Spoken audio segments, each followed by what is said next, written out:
గారు retirement function కూడా నేను వెళ్ళలేదు. దాస్ గారు రిటైర్మెంట్ ఫంక్షన్ అంటే ముందుగా నాకు ఆరోగ్య గారు డాక్టర్ ఆరోగ్య కాల్ చేసి రిటైర్మెంట్ ఫంక్షన్లో దాస్ గారి గురించి మనకు చాలా సన్నిహితులు,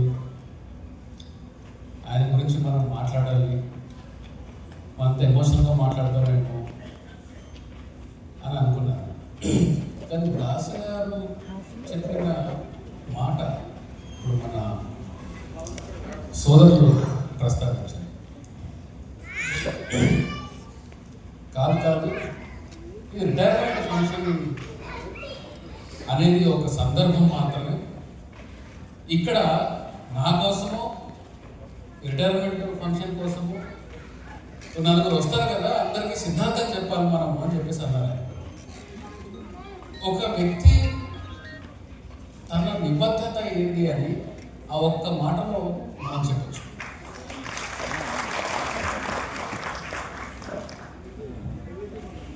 ఇది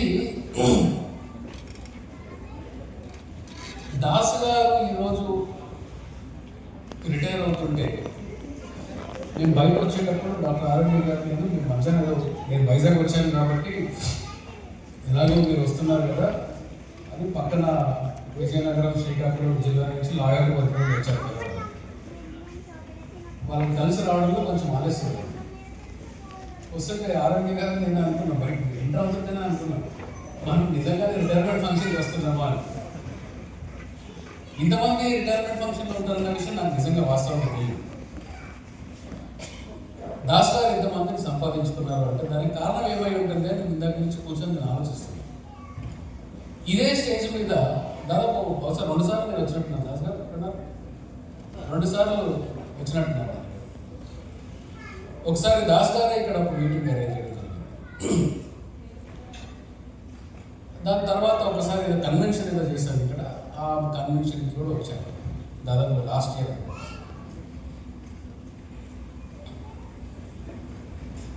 స్టీల్ ప్లాంట్ అనేది మధ్యాహ్నం నాకు ఒక గుంటూరు నుంచి నన్ను కలవడానికి వచ్చిన ఒక లాయర్ ఇక్కడికి ఆయన చెప్తున్నారు, సార్ మా టైంలో స్టీల్ ప్లాంట్లో ఉద్యోగం చేస్తున్నాడు అంటే కట్టం ఎక్కువ వస్తుంది అనుకునే వాళ్ళు, BHEL ఒకటి, స్టీల్ ప్లాంట్ ఒకటి, ఇలాంటి ఆర్గనైజేషన్స్ ఉండేవి. ఎక్కడ పోతున్నాయి సార్ ఇలాంటి ఆర్గనైజేషన్స్ అన్నారు. ఎక్కడికి పోతున్నాయి ఇలాంటి ఆర్గనైజేషన్స్? అంతటి గ్లోరీ ఉన్న ఆర్గనైజేషన్ ఒకప్పుడు ఎందుకు అంత స్టీల్ ప్లాంట్ అనగానే స్టీల్ ప్లాంట్ అంటే చాలా దానికి పొలిటికల్ ఎజెండాలో పొలిటికల్ పేర్లు కూడా విశాఖ ఉక్కు, ఆంధ్రుల హక్కు ఇలాంటివి ఉన్నాయి. కానీ స్టీల్ ప్లాంట్ అంటే ఇక్కడ ఉన్న వాళ్ళందరూ దాదాపుగా నాకన్నా సీనియర్, మీకు అందరికీ తెలుసు. స్టీల్ ప్లాంట్ అంటే కేవలం ఒక సంస్థగా కాదు, ఒక ఉద్యమంలాగా ఉండేది. ఇక్కడ యూనియన్కి అంత సేవ్ ఉండేది. ఇది నాకు సీనియర్లు చెప్తే తెలిసింది నాకు ఆ విషయం. ఇప్పుడు అదంతా ఏమైంది? నిజంగానే ఈ స్ఫూర్తి స్టీల్ ప్లాంట్లో అలా లేదా స్టీల్ ప్లాంట్ ఆర్గనైజేషన్స్లో ఉన్నాయా అనుకున్నప్పుడు నేను మన తమిళనాడు తిరుచిలో BHEL వాళ్ళు BHEL తిరుచిలో ఉంది. BEL తిరుచిలో ఉండదు, BHEL చాలా పెద్ద క్యాంపస్, స్టీల్ ప్లాంట్ లాగానే ఉంటుంది.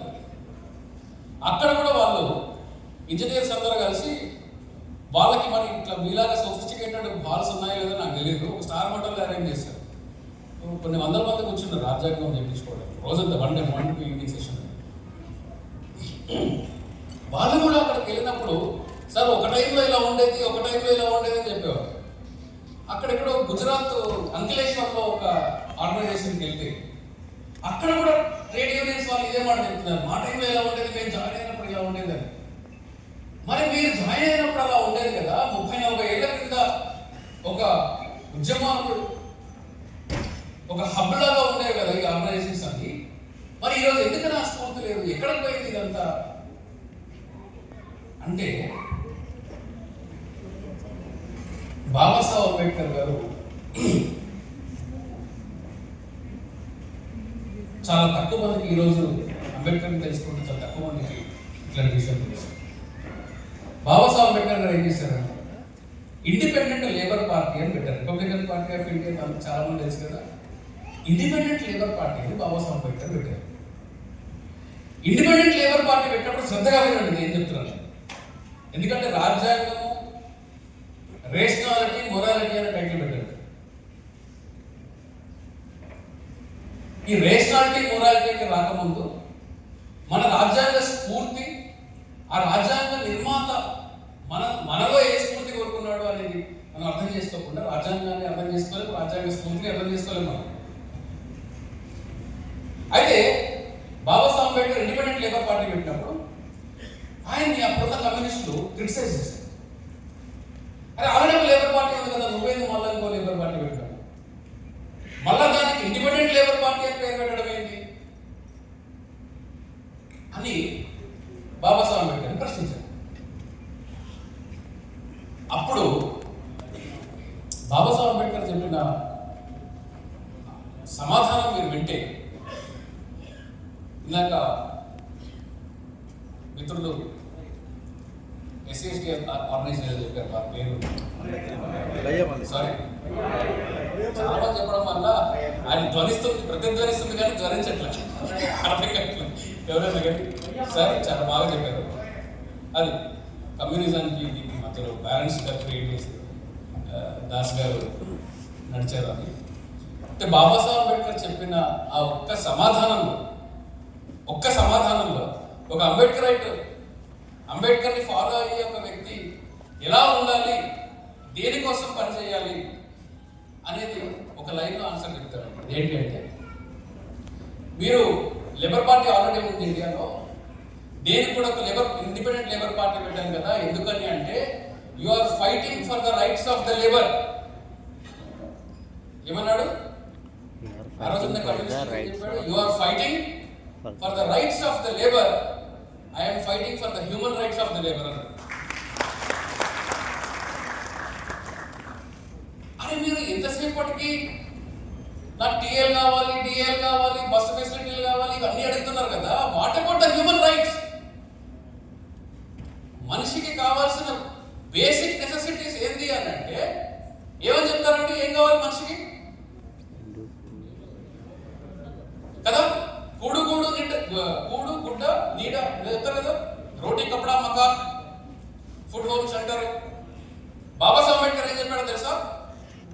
బాబాసాహెబ్ అంబేద్కర్ చెప్పిన కనీస అవసరాలు ఒక మనిషికి కావాల్సినవి, ఇందాక నేను చెప్పాను కదా, I'm fighting for the human rights of the labour అని. Dignity, identity, opportunity. Dignity, identity, opportunity. Opportunity అంటే డిగ్నిటీ అంటే మనకి ఈరోజు దాస్ గారి పేరు తెలుసు, వారి తండ్రి గారి పేరు తెలుసు, వారి తాతగారి పేరు తెలుసు, ముత్తాత గారి పేరు తెలుసు, వారికి కూడా తెలిసి ఉంటుంది. బహుశా ఎవరిని వాళ్ళు ప్రశ్నించుకుందాం, మాక్సిమం ముత్తాత పేరు తెలిసి ఉంటుంది. కానీ అణచివేతకి మనల్ని గురి చేస్తున్న కమ్యూనిటీస్ ఇళ్లలోకి వెళ్ళి చూడండి, 11 జనరేషన్ల ఫోటోలు ఉంటాయి, 11 జనరేషన్ల పేర్లు రాసుంటాయి, ఫోటోలు ఉండకపోతే. ఫ్యామిలీ ట్రీ రాసి ఉంటుంది.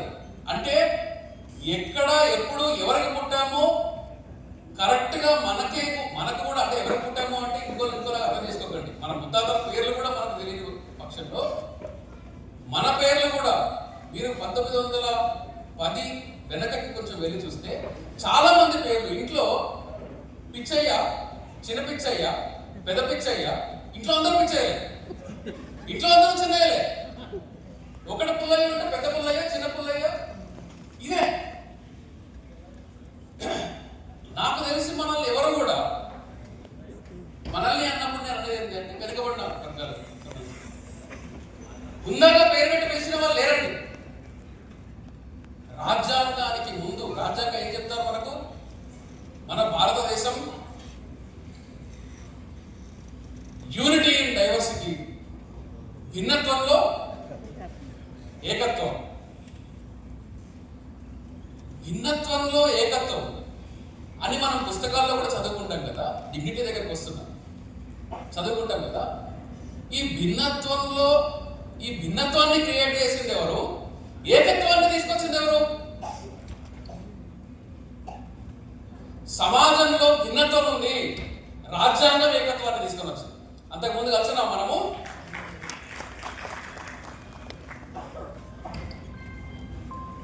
రాజ్యాంగానికి ముందు, రాజ్యాంగానికి తర్వాత మన బతుకుల్లో వచ్చిన మార్పు ఈ డిగ్నిటీ, ఐడెంటిటీ, ఆపర్చునిటీ. గౌరవం దక్కిందా? ఐడెంటిటీ, గుర్తింపు. అంతకుముందు మనకు గుర్తింపు కూడా లేదు. గుర్తింపు లేదు అంటే ఏంటో తెలుసా? గుర్తింపు లేదు అంటే నువ్వెవరో నాకు తెలియదన్నా కాదు, నీకు సమాజంలో స్థానం లేదు, ఓటేయడంలో నీకు స్థానం లేదు. ఒక రాజ్యాంగాన్ని రాసుకోవాలి అంటే ఈ రాజ్యాంగాన్ని రాకముందు ఓటు హక్కు ఇవ్వాలి అని చెప్పేసి ఎవరికి అనుకున్నారు? అడల్ట్ ఫ్రాంచైజ్ రాకముందు 21 సంవత్సరాలు వచ్చిన ప్రతి ఒక్కరికి కూడా ఓటు హక్కు వచ్చింది కదా. దానికన్నా ముందు ప్రపంచం మొత్తం కూడా 21 సంవత్సరాలు ఓటు హక్కు రావాలి అనుకునే సమయంలో కూడా భారతదేశంలో ఓటు హక్కు ఎవరి కింద అనుకున్నారంటే జమీందారులకి, ట్యాక్స్ పేయర్లకి, చదువుకున్న వాళ్ళకి. మనకు చదువుని లేదు, భూములు లేవు, జమీందారులం కాదు. ఈ రెండు లేనప్పుడు ట్యాక్స్లు ఎక్కడి నుంచి కడతాం? అంటే కనీసం ఈ సమాజంలో సగటు మనిషిలాగా సమాజం ఎలా నడవాలి అని నాకుండే ఒక అభిప్రాయాన్ని కూడా వ్యక్తపరిచే వీలు లేకుండా, నాకు కనీస గుర్తింపు కూడా లేకుండా చేసింది కదా ఈ సమాజం. ఆ పరిస్థితుల్లో నుంచి మనం ఈరోజంతా ఈ మధ్య చాలా ఫ్యాషన్ అయిపోయింది. లేదండి, మేము చదువుకున్నాం, చదువుకొని కష్టపడి నేను పైకి వచ్చాను, నా తెలివితేటలతో నేను పైకి వచ్చాను, డబ్బులుంటే చాలండి, ఇంకేం లేదు, ఇంకా కులాలు లేకుంటాయండి, రిజర్వేషన్ అనేది తీసేయాలండి, నాకు రిజర్వేషన్ వచ్చింది, నేను డబ్బులు బాగా సంపాదించుకున్నాను, నేను ఉద్యోగం చేస్తున్నాను, ఇంకా నెక్స్ట్ క్రిమిలే ఉండాలి, నెక్స్ట్ పిల్లలకు రిజర్వేషన్ అవసరం లేదు. ఎవరైనా కానీ సొంత బలంతోనే వాళ్ళ తెలివితోనే పైకి రావాలి అని చెప్పే వాళ్ళు కూడా మేధావులు మన దగ్గర ఉన్నారు. అంటే ఈ తెలివి మీ నాన్నకు లేదా? ఇప్పుడు మీరు చెప్తున్నారు కదా, నాకు తెలివి ఉంది కాబట్టి, నేను చదువుకున్నాను కాబట్టి నేను పైకి వచ్చానని చెప్తున్నారు కదా. ఇదే తెలివి మీ నాన్నకు లేదా? మీ తాతకు లేదా? మీ ముత్తాతకు లేదా? నేను ఒక్కడమే తెలియగలవాడు. వాళ్ళకి నీకు ఉన్న తేడా ఏంటి? మళ్ళా రాజ్యాంగమే. వాళ్ళకి నీకు ఉన్న తేడా అదే డిగ్నిటీ, ఐడెంటిటీ, ఆపర్చునిటీ. నీకు అవకాశాన్ని క్రియేట్ చేసింది రాజ్యాంగం, సమానమైన అవకాశాన్ని క్రియేట్ చేసింది రాజ్యాంగం. ఆ అవకాశం లేకపోతే మనం ఈరోజు ఇక్కడ ఉండేవాళ్ళం కాదు. రిజర్వేషన్ల వల్ల రాలా ఎవరు బయటికి? చాలా మంది ఎస్సీ ఎస్టీల్లో ఉండే ఒక భ్రమ ఏంటంటే రిజర్వేషన్ల వల్ల పైకి వచ్చారేమో, రిజర్వేషన్ వల్ల వీళ్ళకి భాగస్వామ్యం కలిగిందేమో అని అనుకుంటున్నారు. శుద్ధ తప్పు, అబద్ధం. రిజర్వేషన్ల వల్ల కాదు మన సమాజం పైకి వచ్చింది. మన సమాజం పైకి వచ్చింది కేవలం రాజ్యాంగం వల్ల.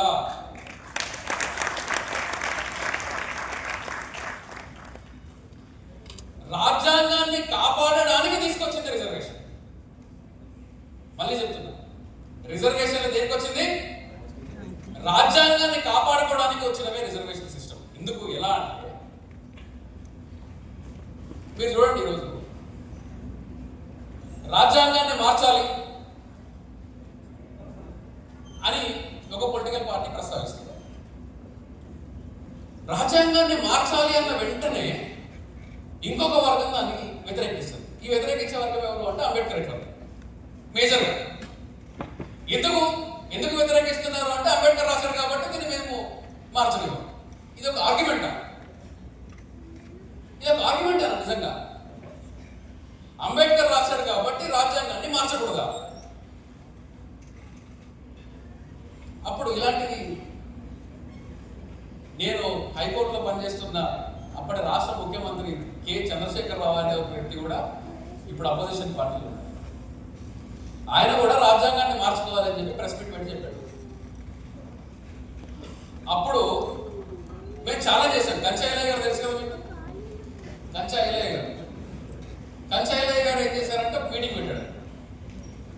పెట్టి ఆర్ట్స్ కాలేజ్లో మీటింగ్ పెట్టి ఇక కేసీఆర్ నేను డైరెక్ట్గా ఛాలెంజ్ విసురుతున్నా,